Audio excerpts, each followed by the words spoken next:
Olá, seja muito bem-vindo ao nosso canal, à nossa casa, o lugar onde a gente compartilha do Senhor, da sua palavra.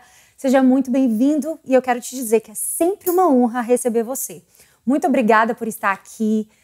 A minha oração é que esse vídeo possa fazer diferença na sua vida, diferença na sua história e saber que não importa qual tempestade você está passando, Jesus está no seu barco. Ele é contigo e Ele tem a última palavra. E eu quero aproveitar, te convidar para você se inscrever no meu canal. Isso ajuda a gente, faz com que essa comunidade possa crescer de mulheres, de homens, de famílias reunidas para receber da palavra de Deus. E aproveita para ativar todas as notificações e ficar por dentro de tudo que vem aí. E sem falar que é muito importante você clicar em gostei. Porque quando você clica em gostei, isso faz com que esse vídeo possa alcançar mais casas, mais famílias, mais lares, e nós temos uma ferramenta poderosa só clicando em gostei. Então, se você puder fazer isso, eu te agradeço. Vai abençoar para que esse canal alcance outras vidas. Amém? E não deixe também, gente, de comentar, isso é muito importante. Comenta aqui, fala o que esse vídeo falou ao seu coração, coloca aqui seu pedido de oração e nós vamos estar orando pela sua vida, abençoando você. E esse é o nosso desejo, que esse canal possa ser bênção para a sua vida. Amém? E vamos para a palavra, porque eu tenho certeza que hoje o Senhor vai falar ao seu coração. A palavra de hoje está em Marcos, capítulo 4, versículo 38 ao 41. E eu quero te convidar a ler comigo. E ele estava na popa, dormindo sobre uma almofada. E despertaram-no, dizendo-lhe: Mestre, não te importa que pereçamos? E ele, despertando, repreendeu o vento e disse ao mar: Cala-te, aquieta-te. E o vento se aquietou.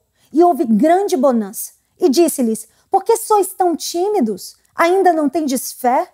E sentiram grande temor e diziam uns aos outros: Mas quem é este que até o vento e o mar lhe obedecem? Uau!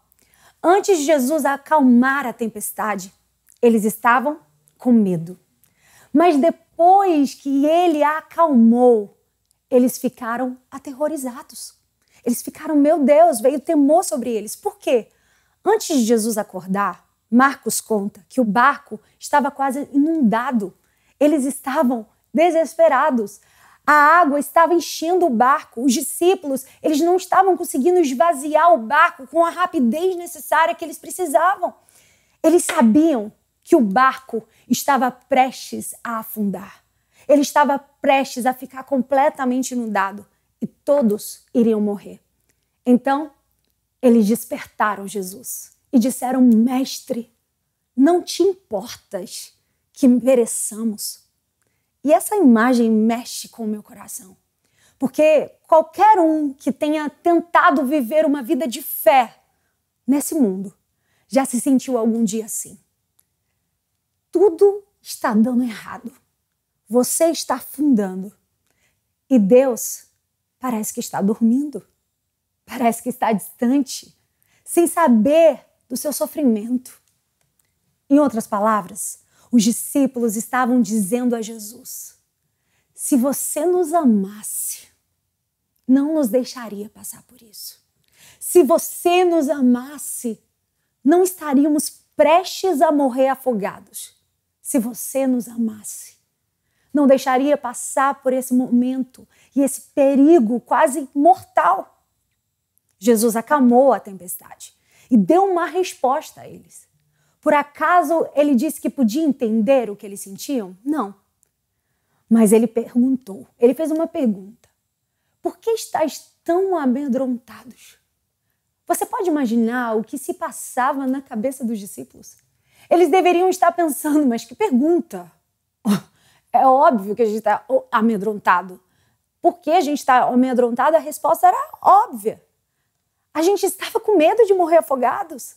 Estávamos com medo de que você não nos amasse. Porque se o Senhor me amasse, não deixaria essas coisas nos acontecerem.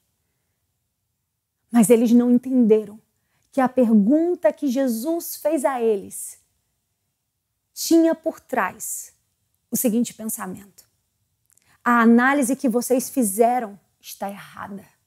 Vocês deveriam saber que eu permito sim que as pessoas que eu amo atravessem tempestades. Você não tem razão para entrar em pânico. E outra coisa, se eles tinham pouco motivo para ter entrado em pânico durante a tempestade, imagina depois que o mar se acalmou. Aí que eles não tinham motivo nenhum para ficarem amedrontados, atemorizados. Mas Marcos vai dizer aqui na palavra que mesmo depois da tempestade calma, eles ficaram apavorados e diziam uns aos outros: quem é este? Que até o vento e o mar lhe obedecem.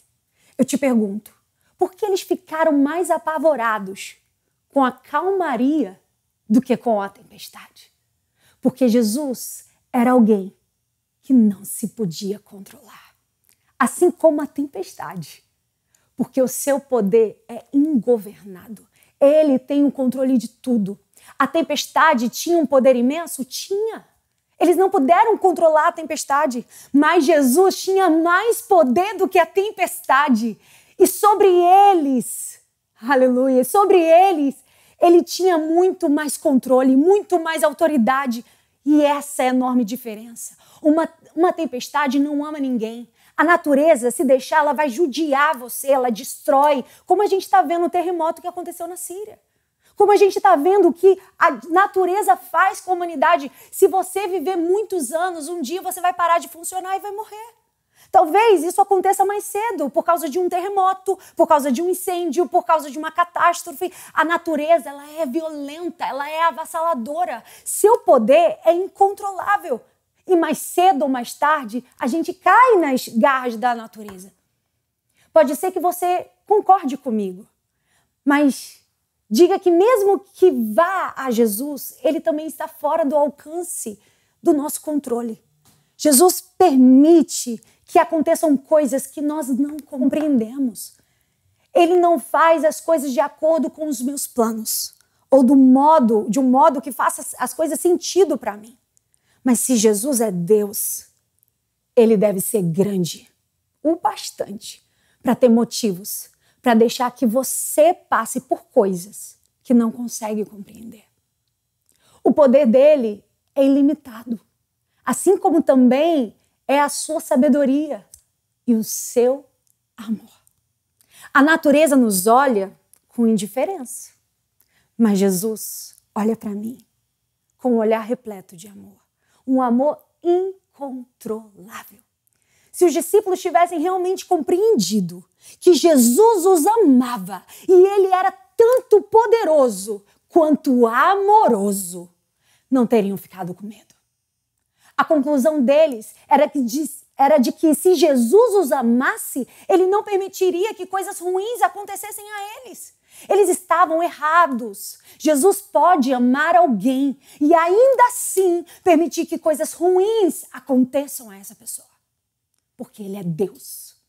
Ele é Deus. Ele sabe mais do que qualquer um de nós. Ele sabe de todas as coisas. O único lugar em que você está seguro é na vontade de Deus. Mas por ele ser Deus e você não, a vontade dele está, de forma infinita, além da sua melhor compreensão. Os planos dele é o melhor lugar.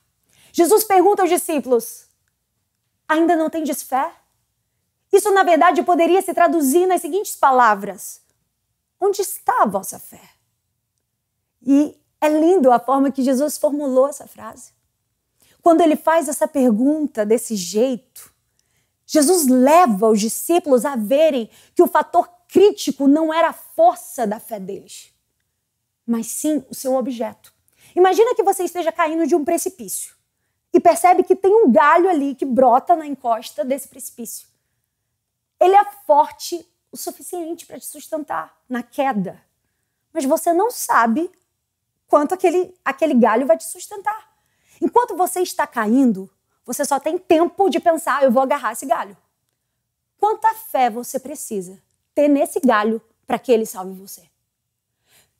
Precisa estar 100% certo de que ele pode salvar você? Não, claro que não. Você só precisa ter fé suficiente para agarrar esse galho. Isso acontece porque não é a qualidade da sua fé que salva você, mas sim o objeto da sua fé. Não importa como você se sente a respeito do galho. Tudo que importa é o galho em si. Jesus é esse galho. Jesus é esse galho que nos sustenta. Quem tem mais fé não deve julgar com rigor aqueles que têm menos fé. Por quê? Porque a fé, em última análise, em última perspectiva, não é uma virtude, é uma dádiva, é um dom. Se você quer ter fé, mas não consegue, pare de olhar para dentro de você mesmo. Vá até Jesus e diga: ajuda-me a crer. Vá até Ele e diga: então é o Senhor que concede o dom da fé. Eu tenho tentado encontrar a fé por meio da razão, da reflexão, da meditação. Eu tenho tentado encontrar a fé indo à igreja, na conferência, na esperança de que algum sermão um dia vai tocar meu coração. Eu tenho tentado com todas as minhas forças encontrar fé em meio a essa tempestade por mim mesmo. Só agora vejo que você, o Senhor Jesus, é a fonte da fé. Me ajude a ter fé. Se você fizer isso, você vai descobrir que Jesus, ele tem estado à sua procura. Ele é o autor e é aquele que nos concede a fé. E é também um objeto da nossa fé. Algo fora do comum acontece com nossa reação quando a gente olha para essa passagem e entende que quando temos Jesus, temos tudo. Os discípulos sempre se equivocavam e nós normalmente rimos deles e dizemos: nossa, mas eles simplesmente não entendiam nada, os discípulos não viam. Mas não nos sentimos dessa forma nesse caso. A gente sente empatia pelos discípulos. A gente olha para eles nessa situação. Havia uma tempestade, Jesus estava dormindo, olha a situação. Eles estavam prestes a afundar, a gente olha para os discípulos e sente empatia. Eles ficaram desequilibrados. Começaram a achar que Jesus não amava eles.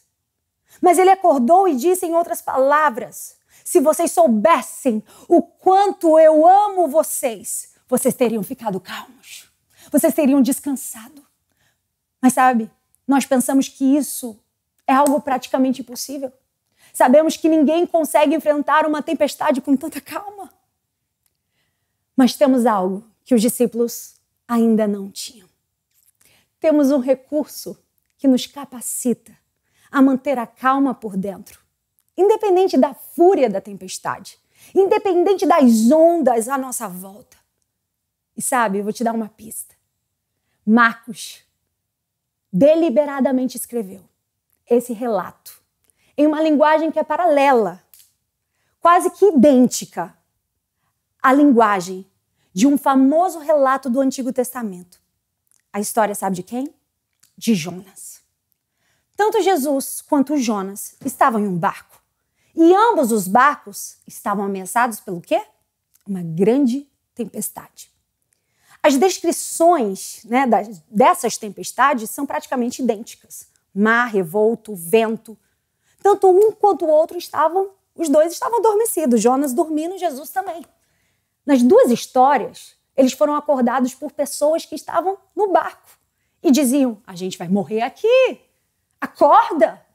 E nos dois casos houve uma intervenção divina miraculosa e o mar se acalmou. Nas duas histórias, as pessoas ficam ainda mais atemorizadas do que estavam antes que a tempestade se acalmasse. São duas histórias praticamente idênticas, mas existe uma diferença. Qual a diferença, Jennifer? No meio da tempestade, Jonas disse algo assim aos marinheiros. Ele falou o seguinte: se eu perecer, vocês vão sobreviver. Se eu morrer, vocês viverão. Então eles lançaram Jonas no mar. Mas isso não acontece em Marcos. Isso não acontece nessa história. E eu acredito que Marcos está mostrando que as histórias não são de fato diferentes. Quando você se afasta um pouco e olha para essa história, sobre a ótica da história completa de Jesus, você vai ver que ela não é tão diferente. Por quê? No Evangelho de Mateus, Jesus diz: e aqui está quem é maior que Jonas. Mateus 12:41. Jesus refere-se a si mesmo: eu sou o verdadeiro Jonas. Com isso, ele quis dizer o seguinte: um dia eu vou acalmar todas as tempestades, fazer parar as ondas, eu vou destruir a destruição, eu vou fragmentar a fragmentação humana, eu vou matar a morte. Onde está a morte, o teu agrilhão? Como pode ele fazer isso? Ele pode somente. Por quê? quando estava na cruz. Ele foi lançado voluntariamente, ele se deu, assim como Jonas, dentro da maior das tempestades, dentro das maiores ondas, as ondas do pecado e da morte. Jesus foi atirado à única tempestade que de fato pode nos afundar, que é o pecado, que é a frieza, a tempestade da justiça eterna, da dívida que temos por causa das nossas transgressões. Essa tempestade não se acalmou enquanto não teve Jesus por completo.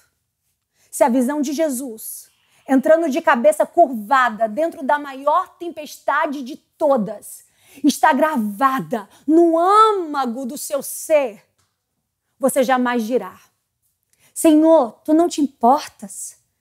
E se sabe que Ele não abandonou você nessa tempestade, o que faz você pensar agora que Ele vai te abandonar nessa tempestade pequena que você está enfrentando agora?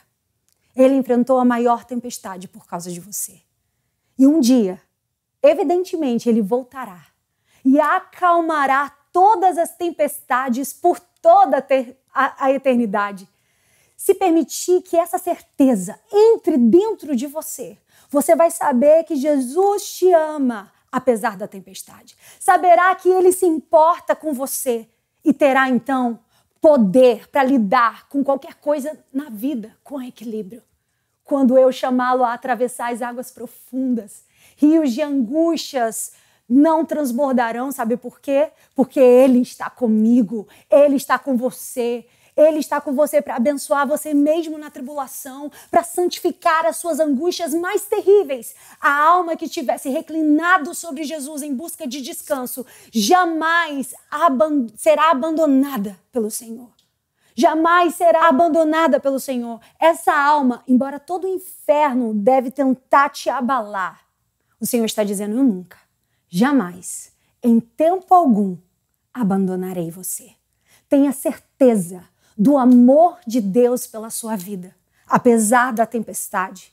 Essa tempestade está fortalecendo a sua fé, a você entender que Ele tem o controle de todas as coisas e que o amor dele jamais muda. Deus te abençoe, em nome de Jesus.